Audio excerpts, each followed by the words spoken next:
যে ছেলেটা আমার পৃথিবী ছেড়ে চলে গেল, ভুবনেশ্বর পড়তে দিলাম, কিন্তু লেখাপড়া তার সম্পূর্ণ না না করে পৃথিবী ছাড়তে হলো তাকে। এই ছেলেটার জীবনী কোথায় কী করেছিল তা ধীরে ধীরে পার্ট বাই পার্ট বলার ইচ্ছা আছে আমার। সন্তানটা অনেক কষ্ট করে অবশেষে পৃথিবীটা ছাড়তে হলো। কেন?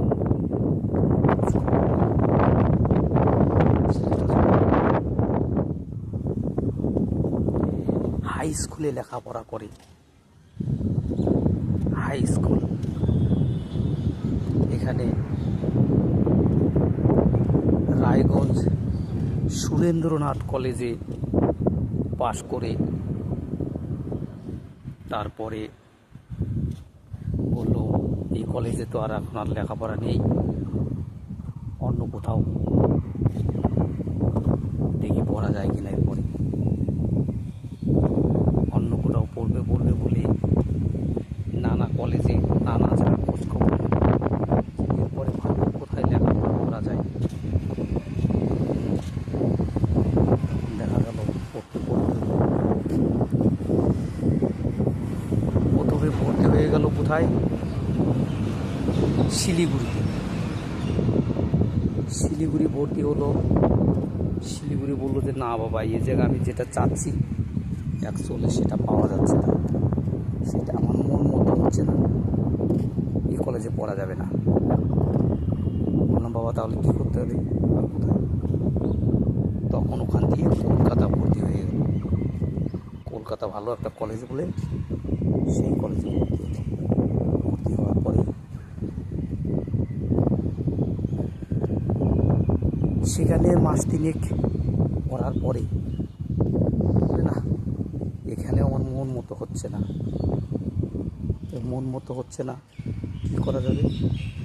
খোঁজ খবর নিতে বলে বাবা একটা জায়গা আছে ভারতবর্ষের মধ্যে, সেটা হচ্ছে উড়িষ্যা ভুবনেশ্বর গান্ধী কলেজ। এখানে লেখাপড়া করলে চাকরি অনিবার্য, চাকরি হবেই। লেখাপড়া কমপ্লিট করার আগেই বলে তার চাকরি হয়ে যায়, এই ধরনের ফর্মুলা আমাকে জানান। বললাম ঠিক আছে, যদি সামাল দিতে পারো বাবা আমি তো করি, বেশি রকম চাপ পড়লে তো সামাল দিতে পারবো না। দেখো যদি তুমি মনে করো যে কোনো ব্যবস্থা করে পড়া যায়। তখন ছেলে নানা জায়গায় খোঁজ খবর নিয়ে নানা রকম চেষ্টা করে সে ভুবনেশ্বর কলেজে ভর্তি হয়ে গেল। ভর্তি হওয়ার পরে লেখাপড়া শুরু করলো। বেশ ভালোই চলতেছিল, আদান প্রদান, কথাবার্তা, ফোন করি, কিন্তু ছেলে নিজেই পড়লো, নিজেই সব কিছু করলো।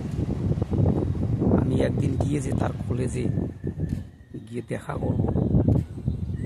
করতে পারলাম না। দেখা করতে না পারায় চিন্তা করি যে ছেলে আমার লেখাপড়া যখন জানে, আমার থেকে তো বুঝমান ও বেশি, যেটা বুঝবে সেটা তো আমি বুঝতে পারবো না। ঠিকই আছে বাবা পড়ো। এই তো নানা রকম খোঁজ খবর বেশ আনন্দের সাথে পড়তেছিল। পড়তে হঠাৎ একদিন এক দুর্ঘটনা ঘটে গেল। সেই ঘটনায় ঘটে গেল না, কেউ ঘটালো, পৃথিবী ছাড়তে হলো।